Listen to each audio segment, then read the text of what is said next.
So, hi, I'm Mary Cross. Welcome to episode 3 of the Youth Federation special Building Bliss podcast. And for our last guest, we've got Alex Jenner, who is a mental health support worker.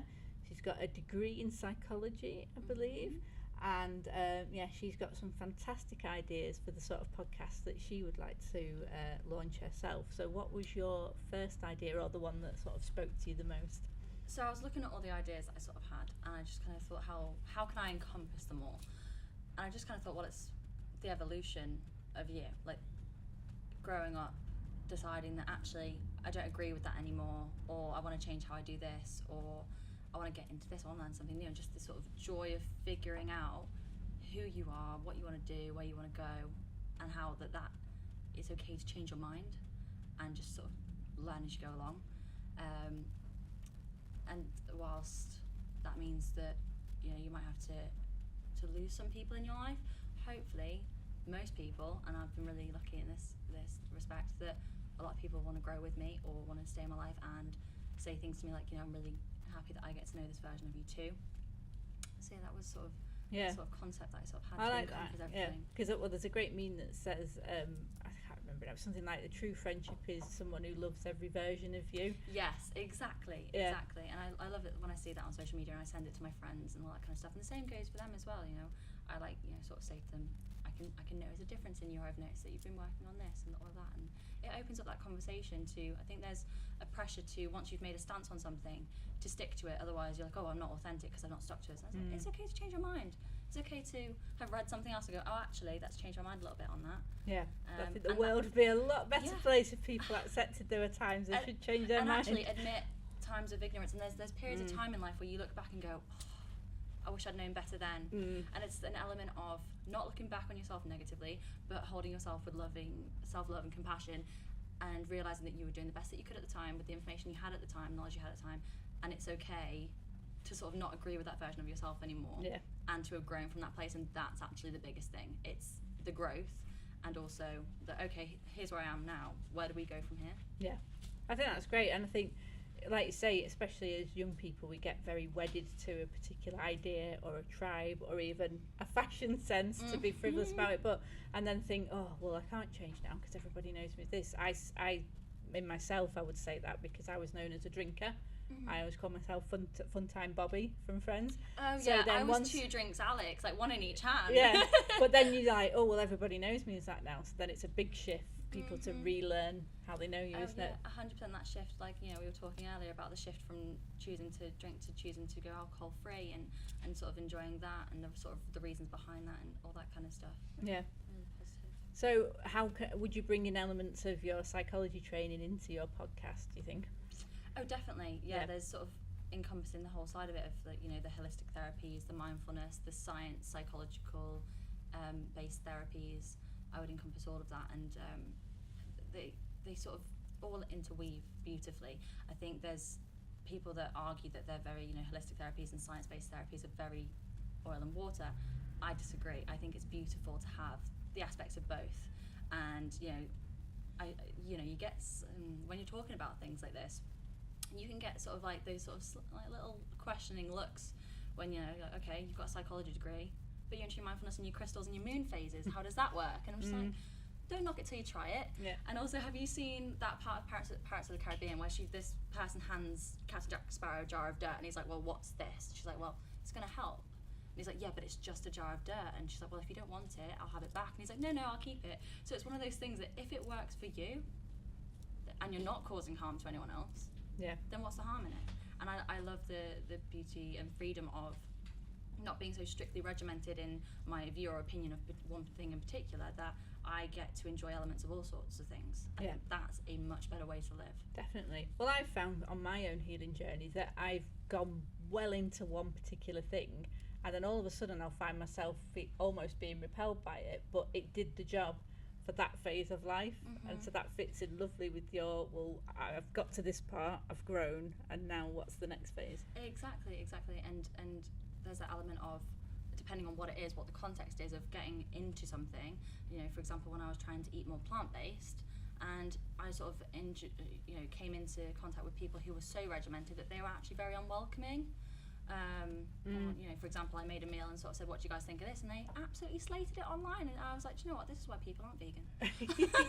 yeah. Vegans do have a bit of a bad reputation. It's a bit of balance. Yeah. It's also, you know, being nice to other people. I don't understand how some people, there's that element of gatekeeping as well, of like, oh, I'm so into this, and that element of gatekeeping, like, if I share it with you, you might ruin it. And it's like, well, this is these are the kind of things that I sort of want to sort of tackle in the world, and sort of would probably bring to a podcast of like the beauty of sharing all of these elements. Yeah, and I think we need that, because the online space, as you said, can be so unwelcoming, and I guess very judgy. Yeah, I'm not going to ask your age, but I'm going to guess that you grew up probably always having the internet. Is that?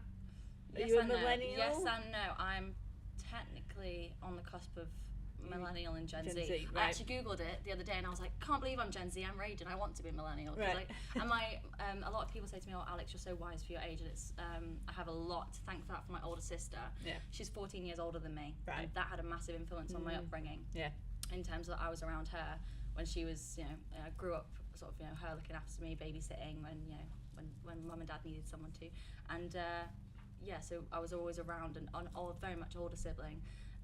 So that's sort of had an influence on the generation, and so I have that benefit of life before technology, but also growing up with it, and the influence of social media and all online, how sort of it's become like this performance, but also then when you're trying to be your authentic self, and this is something I've personally worked on a lot, is does it bring me joy, does it reflect me, does it make me happy, and do I want to sort of post it on my profile? It's my profile, and you have this element of, oh, well, what if someone thinks that, you know, this about me or that about me, or thinks it's too this or too that, and it's also that courage to be like, so what?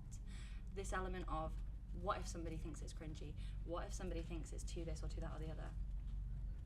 So what? It's not going to matter. You don't even, most of them you don't even really know. Exactly, and it's like, does it bring you joy? Yeah. And I think that's a really positive way of looking at it, because it's hard. It's so very hard. Don't get me wrong. I still have this thing of like, oh, I should go back and delete that. I should go back and delete that. And I'm like, no, Alex, put the phone down. It's your social space, and it's a part of, you know, it's something that you've curated, and you know, it's something that brought you a lot of, you know, joy, either making or taking pictures of, whether it's been a day trip or I have this notes section on my phone for ages where I've just put little anecdotes of my life throughout years of time. Yeah. And reading back through them is really cathartic, to look at where I was, where I've been, all these different mindsets, and then I've collated them together and started writing a book, and then like in little square brackets put present day annotations on it of like, okay, I've grown a little bit since then, and here's what I think on this subject now. And I love that. I love that. Yeah, so that's really good. Yeah, it's really, really cathartic. So looking back on it. Would you say that's different to a journaling practice then, or it's got traits of it? But I mean, well, it was before. I started it way before I started getting medicated for ADHD, and I had all these racing thoughts. And one thing that was really useful for me to be able to put a racing thought down was to jot it in my notes on my journal, on my notes app. Yeah. Then I emailed them all to myself, put it in a password-protected document, and just started, you know, being like, okay, these are actually really cool. This could potentially help someone else in the future. And yeah, it was really sort of reflective on my sort of personal growth. And when I say like personal growth and all this kind of stuff, it can be anything from a matter of months. Like I did a little, the other thing I do is like little video clips, and then I put them all together of like, you know, I think I did one from October to May of this last year. And that, you know, it's so beautiful to sort of, for me to see, and the sort of the joy in life, as well as even when things, you know, behind the scenes haven't always been 100% hunky-dory, but just sort of being able to look at that and go, do you know what, this is, you know, it's sort of without sounding too airy-fairy, it's like a joy to be here, and you know, life is not a dress rehearsal. Yeah. And you need to be reminded that I think we focus far too much on what's gone wrong, but we don't ever praise ourselves. It seems it's a bit icky, isn't it, to go, well, actually, that was really good, and I did really well there. You have to be your own biggest cheerleader in life. Yeah. You do. And there is that element of, I'm proud of me. Is it okay to share that with the world? And it's like, well, there's so much negativity and toxic stuff online. Why not put something positive on there? Yeah. And so many people will benefit from that and go, well, actually, I'm drawing strength from seeing your post of how proud you are 100%. To make me acknowledge my pride in myself. When I post something and it's, I think deep down, it's out of my comfort zone, there's an element of, I was reading this book called Manifest by Roxy, I'm going to mess up her last name, so I won't even try. You know Matusi, is it? Something like that? Nafusi or something like that. 7 ways to living your best life, and sort of removing those limiting beliefs. And she coined the term of, like, she said, you know, there's that phrase, fake it till you make it. Actually, fake it until you become it. So this, when I'm posting something and I'm like really deep down, like, oh, that makes me feel like I'm sharing something a little bit vulnerable of myself, and it's up for people to interpret it. But then so many people, whether it's to do with, you know, my strength training in the gym, or, you know, just something more general, whatever it is, I get girls messaging me saying, I love this, or, you know, if it's to do with fitness, they'll be like, you know, how have you got there? Like, where can I start? And it's opening up that conversation, and I love it when people message me and ask, you know, how have you done that? Like, can you help me? What would you advise if you're just starting out?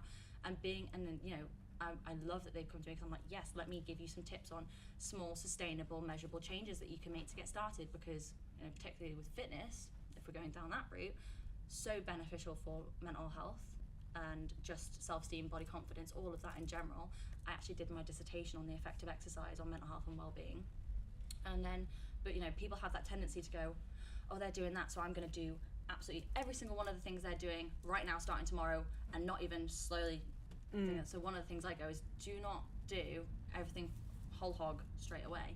Make small, measurable changes that you can realistically make, because then it'll be sustainable for you. And the other thing that I do, which is, you know, I think we were talking earlier about the dangers of social media being, you know, you can fall into that trap of it's not one size fits all, it's what works for you. And don't get me wrong, I think plans are great. I've had PT in the past before. My old PT Jen was fabulous. She taught me so much that I've then carried with me. But then there's an element of, you know, making sure that it's sustainable for you, and it's not going, you know, that it's healthy and functional for you, because you do have those, you know, other influencers and things online where they say, you know, this is the Bible, and if you don't do it this way, you're going to fail. Absolute rubbish. So it's one of those where I'm just like, you know, don't do everything someone's doing just because you saw it online. Do what works for you, because then it's going to be enjoyable, and then you're going to stick to it. Well, it's like the New Year's resolution thing, is it? When people go, I'm going to run 10 miles a day, I'm going to eat only green food, I'm going to do this, and then 2 weeks later you've given up on everything, and you feel like a failure. I had someone say to me, oh, I've cut out all sugar. And I was like, how do you feel? And they're like, I feel awful. I was like, oh, it's funny that.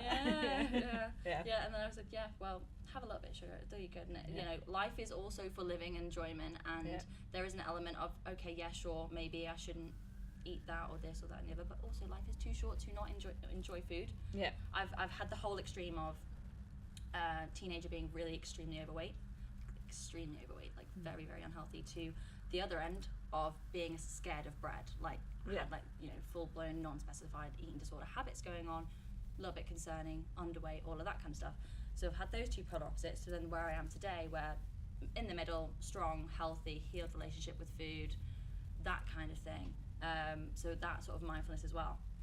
I still don't calorie count. I avoid that because I know of my old, you know, very much my old habits, and I don't want to fall into old habits. And that's why I also say, from a personal perspective, yeah, cool, like, you can do these to help, but only if they work for you, and to make sure that we're using the tools available on an individual basis, to make sure that you're keeping yourself safe.